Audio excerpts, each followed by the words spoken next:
Hi, and welcome to another edition of Here We Are. I'm your host, Tia Magabe. And today we're going to be talking to Kandias Conda. Now, Kandias is the publisher of a relatively new sports newsletter entitled Superfans. Now, in this segment, Kandias is going to talk to us about the history and the focus of this publication and why it is a newsletter that you should subscribe to. Thank you for coming to the program, Kandias. You're welcome. I want to start off with, let's talk about some of your background with your upbringing and your educational background. Well, first of all, I am a native here in Chicago, but I left right after high school and I went into the military.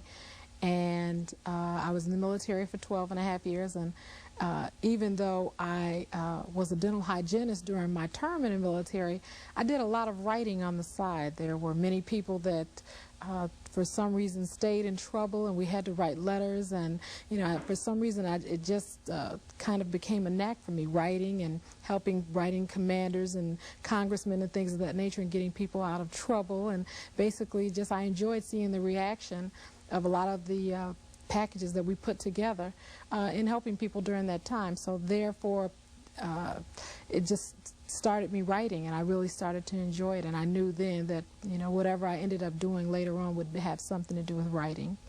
Now, you have a newsletter called Superfans. When did you decide that you wanted to do a newsletter? Let's start with that.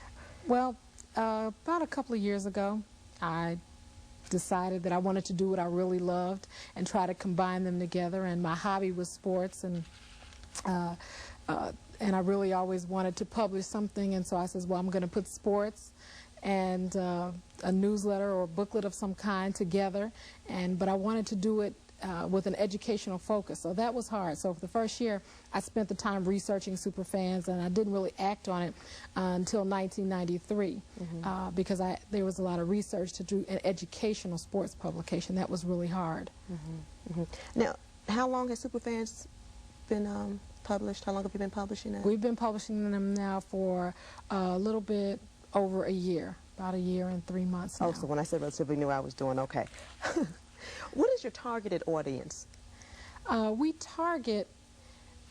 like to target the teenagers, young adults, and adults, but we get a lot of people that think Superfans really is for their smaller children, which is fine because, can I show you? Yeah, you can.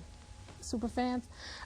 We have the fun covers because we want it to attract the attention of the children and the adults, but actually our focus is from, like, say, 15 and over.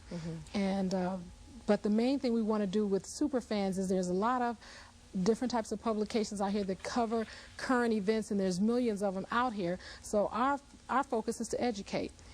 We cover bowling and golf and scuba diving, things that on an ordinary basis you wouldn't go and get a book about that particular a type of sport. Now, the interesting thing that in me reading Superfans is that you deal with one subject or one particular sport at a time, as opposed to other magazines where they have different sports in them. So what was the reasoning behind that? So the Superfans could actually become a volume of reference for your home or office. If it's we cover bowling or scuba diving, we do one subject per issue so that you can really get a thorough understanding of that. If you see something, a hit and miss kind of thing, it doesn't hold your interest. If you see bowling and it tells you how to get your first ball, and it tells you all of the different terminology that you hear people use all the time, and then you kind of familiarize yourself and you feel like you know more about that sport. It's an educational publication, instructional also. Okay, so you were looking more so towards the education end of it as opposed to the entertainment. Oh, absolutely. Okay.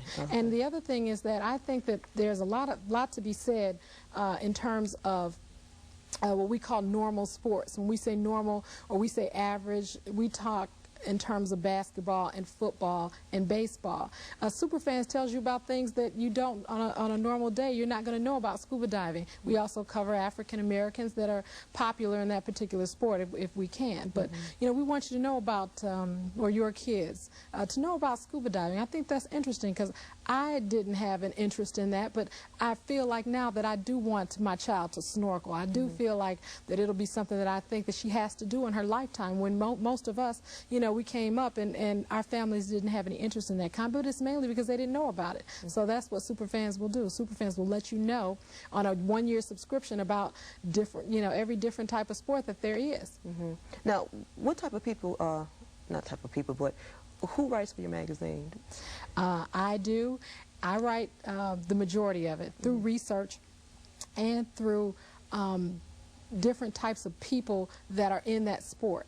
Like, for instance, in the scuba diving, I sat down with one of the gentlemen here in the city who owns his own scuba diving company, and he submitted different materials to me, and we sat down and we have interviews, and we do a lot of research together, and they dig up things and they help me with their instructional materials, and it's basically research. I don't have a knowledge of all these, but that's what the fun part about it is too, because I get to learn an awful lot. Okay. Now, what is your circulation? Well, our readership varies from month to month, anywhere between 16 and 20,000. It depends on what issue that is. Some of them we print a smaller amount, but most of the time between 16 and 20,000. And it's really good because we have a lot going to corporations.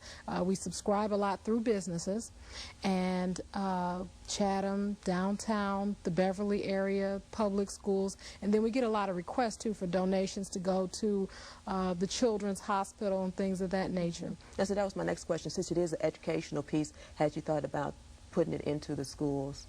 And you just mentioned that you did. How do you feel that your newsletter is different from other sports publications? Well, I think having the one subject per issue, it tends to have a person keep that issue. We have people that have saved superfans that they have every one of them that were ever published, because they can pull it down off the shelf and say, oh, they're easy to read, they're easy to store, the lamination, it helps them to stay for a long period of time because we print on a really high quality paper. If you get a regular current event magazine, normally after you've read the highlights, I'll say, of that publication, then after that you can kind of throw it away unless there's a color photo or a pin-up in there or something you want to keep. But with this, is, like I said, it's so instructional because we also deal with terminology. If you read our golf issue, it tells you every terminology from a hole-in-one to the slang that they use on a golf course and different things of that nature. And just on a regular, you don't want to get those kind of books. On a normal, you just not going to stack your house with books on golf and bowling and things of that nature. But this is something that's easy to store, and even though the most of the material in here it's indefinite, it's long lasting, and I think that it's something that people will save. Now, you were talking about with storage, and I was noticing like the size of it. I mean, do you want to keep it this size, or you want it to? I mean, because the smaller it is, the easier it is for storage. But are you looking to expand as far as more pages or lengthier material? That's an excellent question, because this issue right here is, if you'll notice here, it says mini mag. We are officially changing from a newsletter to a mini magazine, and one of the things that we're doing, we're going to add color. We're going to save the teal, that's our color, but we are going to add one additional color, and we are going up to 12 pages. 16 for the next 2 issues because they're special issues, but we are going to have more pages and additional color. And we're officially a mini magazine as we speak. Okay, no, you were saying that, it's for storage, and I know, like, well, for men, I guess it's easier to store things because, men by nature, I think, of like pack rights, but wives are like, wait a minute, now, you ain't storing that in my house. Right. So when you were talking about a good reference item, I think to be good or be safe for both people, man and wife or husband and wife, is that it's, stay compact and stuff like that. That's why I asked that question with that. But what type of sports have you covered so far? We've covered basketball, and we've done some other things earlier this year before we went to the one subject per issue. We did some special collector's items. We covered one issue, covered everything that happened in sports for one particular year. And then we went on to golf, bowling, basketball. We covered the Olympics, scuba diving, and we have upcoming issues on the Black Rodeo and the women's professional basketball. Professional basketball. Have you noticed in your in writing sport, there are not a lot of women sports writers, are there? Am I wrong in my assumption? Well, I don't know. There are not very many, no, that I know of. And I think that's because it's a hard thing to do. Okay, you just stepped in it now. No. Is it hard? You mean writing sports is a hard thing to do, or women writing sports is a hard thing to do? Women writing sports, I think, is very competitive, and I think that's why there are only a few of them out there, and that's exactly why I think I took the very safe route of writing educational sports. I mean, because the only hard thing I would see about a woman writing sports is, well, and that's the aspect of when they're newscasting, you know, going into the locker room. Other than that, I couldn't see anything else. I agree. But that's hard in itself, too, right? You know, you're really a very busy person. You kind of hit upon other things that you do. Let's talk about some of the other things that you're involved in. Well, my next pet project, I'll say, is a very large one, and it's my involvement with women's professional basketball. To be exact, the Chicago Twisters. They are having upcoming press conference, and they will start their season April 1st, and tryouts will begin actually the 1st of next month. It'll be an open tryout, and we have people scheduled to come from as far as Detroit, Indiana, Iowa to try out for this professional women's franchise here in Chicago.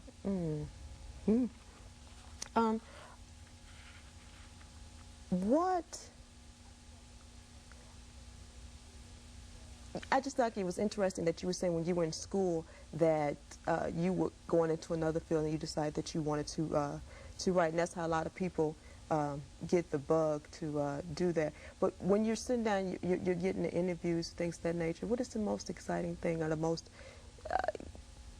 I guess, exciting thing that happens when you're getting these interviews? What is it that you like about it?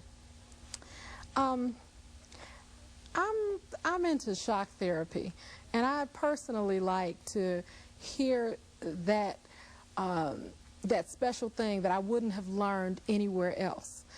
And I like talking to someone, and then I like seeing it printed. I like seeing the printed copy of something that I started. You know, I found those things out about myself, but I like the shock of learning something and sitting there and saying, you know, wow, if I wasn't here today, I wouldn't have learned this. I wouldn't have even been here for no other reason other than for what I'm doing. And you know, and I like that, and I like shocking other people. I like telling them something and then just seeing the expression on their face, you know, saying, oh, you know, that's really wonderful, or, you know, I would have never thought to do that. I mean, even with Superfans. Superfans is unique, and it may not ever be the biggest publication in the world, but people have always said time and time again, this is really a unique idea, you know, I think it's wonderful, and I get stopped so much, and I think that's why I love Superfans so much. And the fact that, you know, I can pick any sports topic and tell you anything that I want to tell you about it, because, you know, that's what I'm here for. That's what I love, you know, about the nature of the publication. You know, one thing we're going to talk about later on, and that's Rodeo, because that's a special issue that you have coming up. Right. That it's a big issue too. It's one of the special issues. Right. It's one of my largest issues. Thus far. When you're talking about the people writing for the paper, I'm thinking now, you know, like age group, you know, do you have any young people that are contributing to? That's an excellent question. Right now we don't, but we are planning a Superfans Junior for this summer. And what Superfans Junior will do will actually be a scholarship publication. We've talked to several businessmen in the city, and what we're having all of them do is we're going to put in so much money. We have a designated amount. We're working on that now. We're going to, you know, agree on that. And everyone is going to put in so much money in the scholarship fund. And what we're going to do is we're going to have a Superfans Junior publication. We're going to route it through, hopefully with some help of the school system. And we're going to have people write on their favorite sport, whatever that is. And we're going to publish the reports as they give it to us, just as they are. However they're written, we're going to publish them in a special issue of Superfans, and then we're going to award scholarships based on that, and we plan to do quite a few with that. So far, that's about the closest I've come to children writing for that. You know, we have some other things we would like to do, but this is still in its new stage, and so, you know, we really would like to get that going right now. Okay. Let's talk about what I thought we were about to go commercial break. Let's talk about some of the other things that you maybe have in the works with what you want to do. With what I want to do, well, like I said, I want to do the Superfans Junior. That's really important to me. And the other thing is that in 2 more issues upcoming, we plan to educate. This is Here We Are. I'm Tia Mugabe, and today we're talking to Kandias Conda. She is the publisher of Superfans newsletter. It's a sports newsletter, and we were talking about some of the things you had upcoming. And I also want you to tell us about a way in which to get in touch with you, in case people want to subscribe. But you were talking before we left. We were talking about some of the other upcoming things you had. Well, one of the upcoming programs, well, it's not really a program, but one of the things that I am going to do a little different with Superfans, and it's more of a moral thing, is we have a lot of African-American children that are interested in sports. Of course, with the they think of basketball, they think of Michael Jordan, Scottie Pippen, and not to deglamorize that, but we really want to educate them on what is the proper way to attack going toward a professional sports career. And I'm getting together with some of the high school coaches here in the city, and I'm going to add a coach's corner to Superfans so that they can tell them some of the legal things, some of the do's and don'ts, so they can kind of guide them indirectly. Now, we were talking about distribution and people that help you to put this together. Well, on the distribution, we have a corporate plan, and it's called the Creative Marketing Subscription Plan. And what we do is we move a lot of Superfans through corporations downtown. We have them subscribe to 10, 20 of their clients, business associates, and it's a real good plan. It works really well because I have some of the major corporations downtown that subscribe for 20, 30, and 40 as Superfans. They give me a list of people, they pay for them, and then we circulate them that way. And it works really well for businesses, to give a present or a little gift to their clients or some of their business associates, and it's just a good distribution method. You have a big issue coming up dealing with the rodeo, which would be very educational for me anyway, because a lot of people don't know about the rodeo. Can you tell us about what we could look for into that? Well, one of the things that I think will be very helpful to us as a people is to know about the black cowboys, the ones that are in the future that we don't know about or we don't talk about on a regular basis, as well as the ones that are up and coming that are in the business and that are, this is their life. And I just think we should know a little bit about that. We should know more about the black rodeo and the educational things that it can provide. Now, what other approaches have you taken to it? I mean, I know from the educational aspect, but as far as putting it together, you've talked to different people putting this together. You saying educating our people, so what people talk to? Well, and also when I mentioned educational, I'm sure this will come up in your next segment, but one of the things I learned in putting this together was that there is a such thing as a rodeo scholarship. I think that's important because I don't think that I've ever heard of that before, and which is what I said to you before about Superfans and the shock. There's always going to be something that you can learn about the different types of sports that on a normal day you're just not going to talk about. I ran into what I consider to be the rodeo czar, which is Thyrl Latting, and we met by fate, and I showed him Superfans, and he thought it was a good idea, and I thought it was an excellent black history issue, and since the rodeo is coming up, we decided to put that together. So it'll be educating people about the rodeo, the black cowboys, different types of races, what they mean, different types of animals, just different types of things relating to a rodeo and basically what it's all about. Well, I want to thank you for coming to the program, Kandias. I wish you much luck in your newsletter. Mini magazine? Mini magazine. I'm sorry, in your mini magazine, and much continued luck in the future. Thank you. Please stay tuned. When we come back, we're going to talk to a real cowboy, Mr. Thyrl Latting. Stay tuned. Boy, that was a great meal. Sure was. It was great. I'm stuffed. Tell you what, why don't we go to the movies tonight? My treat. Grandpa, I want to see him watch the basketball game. One of those great old cowboy movies that I've told you about is on. I don't want to see a cowboy movie. Besides, there aren't any black cowboys anyway. Are you kidding? Some of the best cowboys in history look alike. And there's a group of people telling the story of the forgotten men of the West. Have you ever heard of the Latting family in northern Illinois? Well, they're a family a lot like us, but they're in the business of producing world championship rodeo and telling the story of the cowboys of yesteryear and of today. Listen, let me tell you about the Latting Rodeo Ranch in St. Anne, Illinois.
I guess we're ready to go.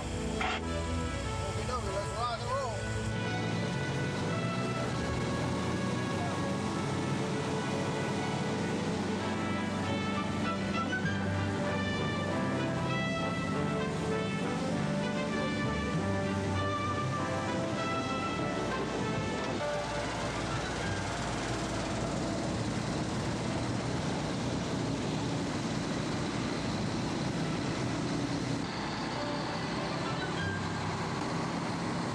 When the story of the American cowboy was told in novels, shown in movies, and on television, the black cowboy was left back on the ranch. So a valuable part of our American history was left out. You'll see and hear the rest of the story when the Thyrl Latting Rodeo Spectacular comes to your city. Welcome back. This is Here We Are. And what you saw was just a taste of what my next guest does. His name is Thyrl Latting. You know, many of us are not aware of the contribution that Africans made to the expansion and the settlement of the West here in the U.S. as cowboys. Hollywood may paint a picture of cowboys as what you see in John Wayne movies or in Ponderosa. But today we're going to talk to a real cowboy. And his name is Thyrl Latting. And he is the CEO of Latting Rodeo Productions in Illinois. And I just want to welcome you to the program. Thank you for coming. Thank you for having me. Like I said, you are a real cowboy. So tell us about some of your upbringing, where you're from. Well, believe it or not, I was born right here in Chicago on the west side. Now you got that country talk to you now.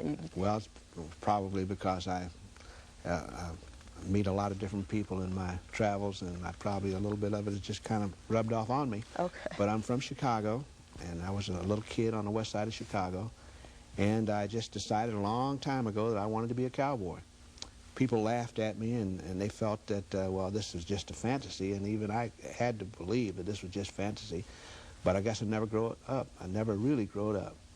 Now, why did they laugh at you and say it was a fantasy? Well, because they didn't believe that that there were black cowboy, and they thought the black cowboy, that just the whole idea of a black cowboy was a joke, you know, like Blazing Saddles, something like that, you know. And I didn't even know that there were black cowboys. I learned later on.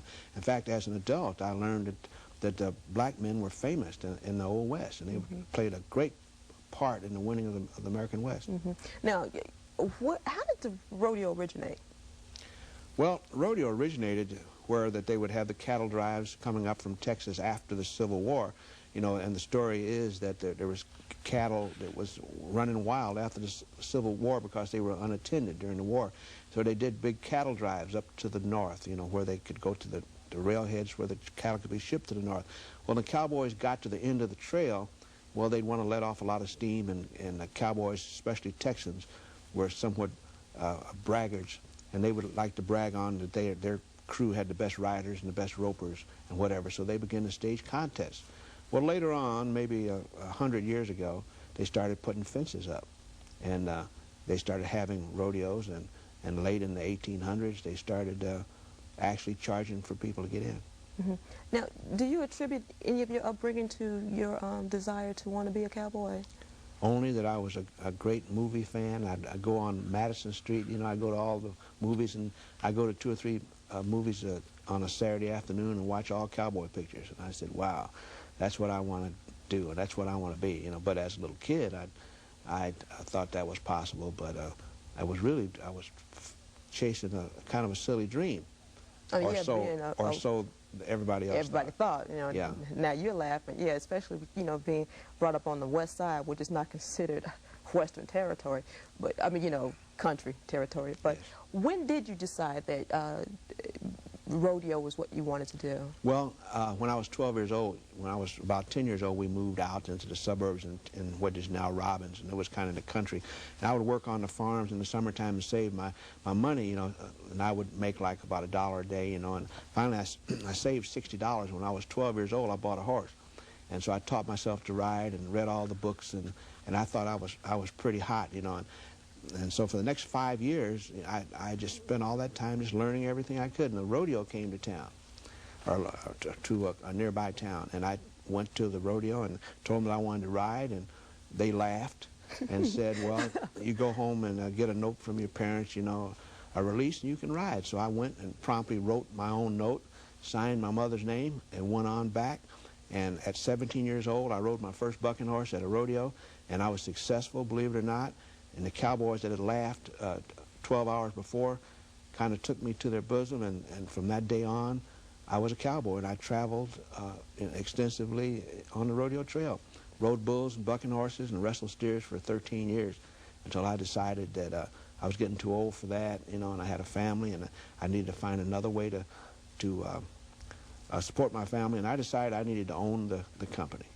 So that's when about 32 years ago, I started into the rodeo business. Okay, riding all those horses, that must hurt. But who were your mentors? Well, it's very difficult for me to say. I guess my parents were really the people I looked up to, and as far as mentors, I was kind of self-taught. Mm-hmm. And I didn't get very many breaks at that time. In fact, it was very difficult during my formative years until I really got rolling, you know, and by that time, I didn't need a mentor. Now, you know, we were talking before the show about the reason why you had, it was difficulties as far as getting your production or your company off the ground. We were kind of talking about that beforehand. Could you talk about that now? Well, I didn't realize that there were black cowboys. I thought probably I just saw 1 or 2 others, but I thought there was just very few. And I spent all my young life rodeoing in the white world of rodeo. And even when I was in the rodeo business, I still didn't recognize the black cowboy. And then years later, after I would suppose maybe 20 years ago, I began to realize and read history and visit Oklahoma and Texas, and I found the records and the stories about the black cowboys. So I came back and I decided that along with the general market rodeos I was producing very successfully, that I should try to put on rodeos featuring black cowboys. Mm-hmm. The black community didn't accept it. They didn't want anything to do with country things. So I was very disappointed, so I turned away from it again, went back to general market rodeos. Mm-hmm. About 10 years ago, I suppose around the time the Roots, everybody was excited about Roots, and I began to see that people had changed their idea about what was right. Mm-hmm. So, and I felt that black people were ready to admit that a lot of them were from the country, from the South, whatever, and that was good rather than a negative. And so I decided that I would put together a show that showed the black man and the black woman in a different light, showed them as heroes, and just like John Wayne or Gary Cooper in the movies. And so it was slow starting, but now we've been able to put the Thyrl Latting Rodeo Spectacular together, and we show to standing room only crowds, and I'm very happy about it. Now, the people that are in your audience, you get a breed of all kinds of people that come to your shows, not just cowboy lovers, or not just country folks, so to speak. Exactly right. For lack of a better term, I should say. Exactly right. We get the same people that would go to the circus. You know, there are a lot of people that are rodeo fans, but we get people that want to be entertained and also want to go and feel good about themselves, because when they leave the Rodeo Spectacular, they have a different idea about our ancestors and what they did in this country. What contributions have Africans made to the sport of rodeo? I believe probably the most famous cowboy has been Bill Pickett. And the story about Bill Pickett is he worked on a ranch, 101 Ranch in Texas, and he roped a steer one day, and his rope broke. Well, it broke close to his saddle horn, so most of the rope was hanging onto the steer, and he ran off and got kind of agitated, and he ran up alongside the steer and jumped off on him and twisted the steer down by his horns, and also biting his nose at the same time. And so he got so good at it, you know, the cowboys would try to get him to do it again, and he'd just do it for fun. And so then he got hired for a Wild West show to do that event, and so from that day forward, well, at first they called the event bulldogging, now they call it steer wrestling. And it's been perfected quite a bit now, but Bill Pickett, any rodeo that you go to in the country, when it comes to the steer wrestling event, they'll tell you about the black cowboy, Bill Pickett, that was called the Dusky Demon. The Dusky Demon. Whew. Interesting, because the book that we highlight this month has a picture of Bill Pickett on the front of it. Wow. Where do the people that participate in your rodeo, the cowboys, where do they come from? Where? Well, there are not very many all-black rodeos, so this one event that we have in Chicago is real popular amongst black cowboys and girls across the country. And we send out invitations, and they come from California to New York, from Texas to Wyoming, the best black cowboys and cowgirls in the nation, and they come for a $20,000 purse, and it's a competition, and they ride and rope for the money. Now, you had mentioned Bill Pickett, you know, with the males, and for you know, white Europeans, they talk about Annie Oakley. What African American women? Well, my favorite is Mary Fields, and Mary Fields was a lady, tall in stature, 6 foot, kind of a big woman, and she lived in Colorado, and she drove a stagecoach, and she drove the mail wagon, and she, at one particular time, she worked for some sisters in a Catholic church, but she got fired because she was prone to get in fights with cowboys, either gunfights or fistfights. And one of the famous stories about her was when she was 70 years old. She was operating a laundry in Denver, and she liked to go to the bar to drink with the guys, you know, so she'd go in and was having a drink, and she looked out the door, and the fellow was walking down the road, and she said this guy owed her some money, so she went out there and approached him and knocked him flat on his back at 70 years old, and came back in and said, well, his bill is paid. So she was quite a notorious woman. She didn't mind shooting or hitting a man with his fist, and he'd go down if he wasn't very careful. And she rode horses and... Well, she was more of a driver, a stage driver.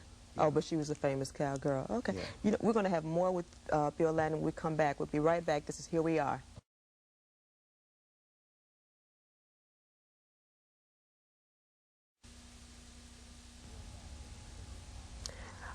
We're back. This is Here We Are, and today we are talking to Mr. Thyrl Latting, who is the CEO of Latting's Rodeo Productions in Illinois. It is a rodeo promotion company. And I wanted to ask you, I was looking through this little, I don't want to call it mini mag, but this booklet here on rodeo, and it was talking about different terms, and I'm just going to throw the terms out, and you're going to define them for me, okay? Wild horse race. Wild horse race is kind of a fun event in rodeo where the chutes are filled with horses, and wild horses have never been saddled or bridled, and there's a halter and a long rope on each one, and there's a team of 3 cowboys to each horse. And all the horses are released at one time, and so these cowboys have to saddle these horses, and the first one saddled gets the money. Saddled and to the finish line gets the money. And it's really wild, exciting, but cowboys love to do it. Okay. Steer wrestling. Steer wrestling is the event that Bill Pickett originated, where you jump off onto the steer and twist him down by his horns, right. Okay. Okay. Bareback bronco riding. I guess that's pretty much self-explanatory. Right. You ride a bareback bronco with a handle, like a suitcase handle, and you have to spur him in the neck, as opposed to saddle bronc riding. Now, barrel racing. Barrel racing is an event that girls participate in, and there's a cloverleaf pattern in the arena where the 55-gallon drums are set in the arena, and they're about 70 feet apart. They're set up like a triangle, and there's a starting line at the base, and the girls have to maneuver their horses around. First a right-hand turn to the right one, then a left-hand turn, and then down a left-hand turn to the end one, back down through the middle, and when the time is stopped, the fastest times win. And these girls are riding fast horses, and they are really good. It's an exciting event. Now, something interesting to know. You were talking about the purses that people win. There are different degrees of, I guess, danger with the different type of events. Does that increase the purse? Or? No, it doesn't. The added money, you see, we'll take $15,000 and add it to the 5 events that we're going to have, $5,000 each event. Then all entry fees go on top of that. So that means that we'll have totally maybe $20,000 or $25,000 in the purse. Depends on the amount of contestants that's entered in that event, not how dangerous it is. They're all either dangerous or very complicated. And the females only participate in that one event when they're going around. The girls' barrel race. And I don't want you to get the idea that it's not dangerous, because it is. Sometimes those girls can hit those barrels, can break their leg if their horse turns too quick and runs into that steel barrel. Now, what type of training does training does rodeo people go through to prepare themselves for these type of events? I would think that a rodeo contestant has to be in the best physical shape that they can be in. They have to have their heads about them, no alcohol, drugs, and they just must be physically fit. In the riding events, it's only 8 seconds, but you take so much out of you in that 8-second period of time that it's hard to even imagine the kind of energy that you use. Do they ever think, because when I watch rodeos, I don't see like shoulder pads or knee pads or anything like that. They don't wear any kind of protection? Well, now they're starting to wear protective vests, because cowboys have been killed because they got kicked in the chest or stepped on their chest. So they wear protective vests now. And in junior rodeo and high school rodeo now, that's required. What do you think contributes to the number of Negro cowboys not printed in history books from when you deal with the Old West? Well, I guess it's because if you look at who wrote the books, you know, the people were not interested. The people who wrote the books were not interested in what the black cowboys were doing. You have to look real deep. And when you go to research, you look real deep, and you'll find it's there, because in describing cowboys, sometimes where they were described by name, sometimes with a vulgar term referring to them that you can't but realize who it was. But nowadays there are several books that have come out the last few years that has done the research and tell all about the black cowboys. And it's just that a lot of people in the cities are a little slow up catching on to the fact that there were black cowboys, but now they're beginning to get the word. Now, what goes into putting on a rodeo? Well, we are a turnkey operation, which means that we not only have the bulls and the bucking horses and the trucks and the equipment, we do our promotion, you know. So what I'm saying is, when we load up our trucks and come to a site, we put a portable arena on the ground. You know, we could go into a cornfield and put on a rodeo just with a forklift truck, get everything off, and then it's a portable arena and corrals and everything. We have the livestock. We will have to have advertised for the cowboys, and if rodeo isn't being promoted by ourselves, in other words, if we sell it to someone, well, then we help them figure out how to sell tickets, how to promote their event, so that they can end up paying the bills. You know, rodeos are not just performed in the United States. It has worldwide appeal. The American cowboy is all over the country, is all over the world, is a hero. Overseas, people watch the cowboy movies. They love rodeo. Many rodeo tours have gone overseas. So, and then they have rodeo in Mexico, Canada, Australia, you know, big time, pretty nearly like American rodeo. It's the same level, or the same type format over there as it is here? In Canada, it's the same format. In Australia, it's slightly different. In Mexico, it's very much different, but rodeo is really big Is in it more Mexico. different? Is it more dangerous, those rodeos there in Mexico? No, I think that in America, it's more dangerous because, you see, the rules are so that the animal has all the good, and the cowboy is at a disadvantage. In other words, in Mexico, you ride with two hands. In America, you ride with one hand. You have to spur him in the neck, and that kind of thing. You know, in other words, look, ma, no hands, and Also, the more acrobatic you are, the exactly. better. And the judges give you scores on how well you handle it. Same as if you were to go to another athletic event like, well, wherever they judge you. Now, your rodeo is more than just an entertainment mechanism. You use it to educate people as well, especially educate them about the black rodeo, correct? Well, the black rodeos that we do, yes, have an educational element. We always open the show with scenes that we call a pageant, dealing with the history of the black man and the black woman in the West. They're all true stories, vignettes in spotlight, and we like to say that it's the rest of the story, because we show how that, you know, there were black sheriffs in those days, and there were black outlaws and black good guys, and how many times there was a black man that came and rescued. It wasn't always that the black person was being rescued. So we have vignettes and little sections of our show to tell about that. And then after that's over, and then we come back to modern-day American rodeo with the bronc riding and the bull riding and roping the bulldog and the acts, trick riding, Roman riding. We have a lot of that kind of thing. Trick riding and Roman riding? Yes. I decided that if I was going to do a black rodeo, then there were no black people that I could hire to do trick riding or Roman riding. Now, Roman riding is where you stand up on two horses and you run them and work them, and they work all kinds of things in the arena fast as they can run, and you're just standing on them, okay? And trick riding, you know, is where you go from the ground and over around the neck and under the belly while they're running. So my grandsons, one is 16, one is 13, they specialize in that, and they are the stars of the show. Yeah, your family's very involved in what you're doing. And I remember I asked you back in the back when you told me about your grandsons that do all this type of writing. I said, what did their mother say? And you was like, they say, go on, ride them, cowboy. Well, my daughter-in-law, she makes the costumes for my grandsons. My son, who is my partner now, has been a professional cowboy. He went to college on a rodeo scholarship at Casper College in Casper, Wyoming, and the University of Southern Colorado in Pueblo. And now he's an elementary school principal. He's also my partner.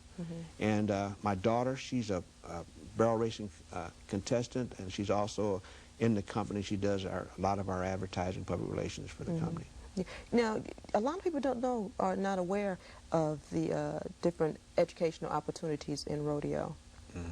You know, like scholarships, like you mentioned, the schools. Most states nowadays, I suppose 40 states out of the 50 have high school rodeo, and you don't have to be hooked up at the school, but if you are in that state and you are of the age, high school age, and you're getting good grades, well, then you can participate in that state's high school rodeo, and then that evolves into college rodeo. They have college scouts out looking for the toughest kids, you know, just like they would in other sports.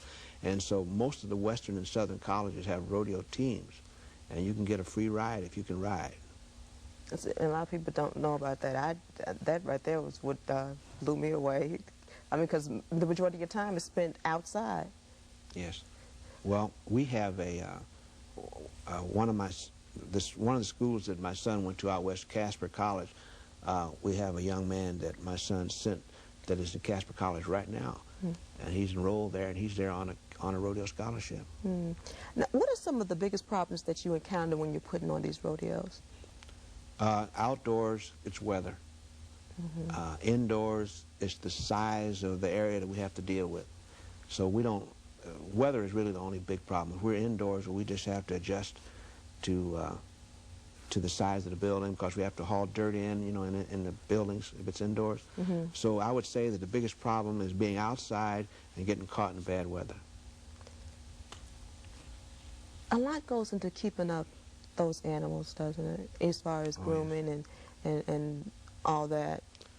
Well, we have like about 15 saddle horses that we use in our outfit.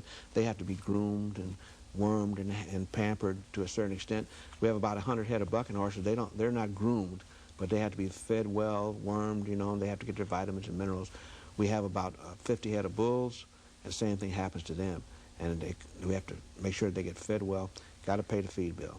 And it costs a lot of money to feed those horses and bulls. Where do you feed bulls? Well, we feed them a mixture of grains, corn, oats, and soybean, and the vitamins and minerals, plus the hay. And on average, I mean, because I was looking at the picture, on average, how big are they? How big do they get? We like our bulls to weigh from 14 to 1,700 pounds. There are people that have bulls that weigh a ton, you know, but I think those bulls are too big.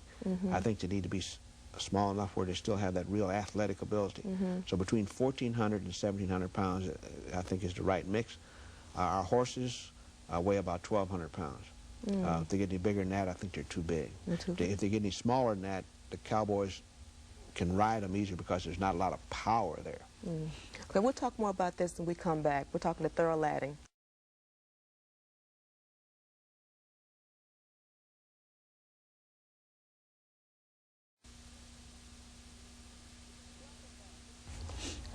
Welcome back. This is Here We Are, and today we're talking to Mr. Thyrl Latting, who is the CEO of Latting Rodeo Productions, a real cowboy. And before the break, you were talking about the sizes of the bulls, and you know, it's just always interested me how a person, usually male, between 160 to maybe 200 pounds, how can they steer down a 1,600-pound bull? Well, they can't, and because the bulls that size, you ride them. Okay. Now the steers that they throw down weigh from 550 to 650 pounds, but that's big enough. So you're right. They have to be in good shape to do that. One point of interest is usually when you have things like circuses, rodeos, anything dealing with animals, a lot of times you have problems with people from animal, you know, pro-animal societies when they come and they say, well, maybe you're not treating the animals right. How do you deal with that? Or do you run into that situation? I know you run into that situation, but how do you deal with it? From time to time, but you know, there are always extremist groups, and these are the people that we're talking about, extremist groups. We don't have a problem with people that understand and want to have animals, want you to take care of your animals, you know, because I would be one of these people. I would insist that other people take care of their animals, but the extremist groups are the ones that are problems, you know. And what people don't realize is that the horses that we get are horses that are, if we raise some, but the ones we buy them because they're outlaws. And we know that they're on their way one place, is to die, okay? So we save their lives, okay? And then they live a life of Riley for the rest of their life. For example, I have a horse that I bought in Colorado 20 years ago, I believe. He's about 27 years old right now, and he had one eye when I got him, and he was headed for the killer. And I saw him, and he had a reputation of being a bad horse, and I bought him, and he's been a bucking horse for the last 20 years and living a great life. 27 years old now, and you know, the ratio is 3 to 1. And in 1980, he was world champion saddle bronc. Yes. So, and the same thing with bulls. You know, you slaughter cattle at like 2 years old. But I have bulls that are 10 and 12 years old. And the ones that have done very well for us, well, when they're old, we just turn them out to pasture, and when they die, well, then we bury them right on the range. Just bury them. I know there's a lot of things else we could talk about, but we have to move on. I do want to say that at the end of the show that we will be able to talk. If they have any questions about getting in touch with you for rodeos or with Kandias about her magazine, they can contact us here at the station. But I want to thank you for coming to the program. It's been very informative. But we want people to contact us here, not here, but our business office. But I want to thank you so much for coming to the program, Mr. Land. It's been very educational. And I didn't get a chance to ask all my questions, but hopefully you'll come back. Thank you. It is now that time in our program where we recommend a book to read. And the book that we recommend this time is The Black West by William Katz. The Black West gives the pictorial and documented history of the contributions made by Africans to the West, from the governmental expeditions of Lewis and Clark to the expansion of the Northwest. This book includes the history of a people and a time period that is excluded from many history books. Included in the text are rare photographs of African frontiersmen, cowboys, settlemen, and horsemen. Journalists, jockeys, and soldiers. You know, it's a very informative reference book, I think, for anyone who's interested in finding out about the black contribution to the West and the settling of it.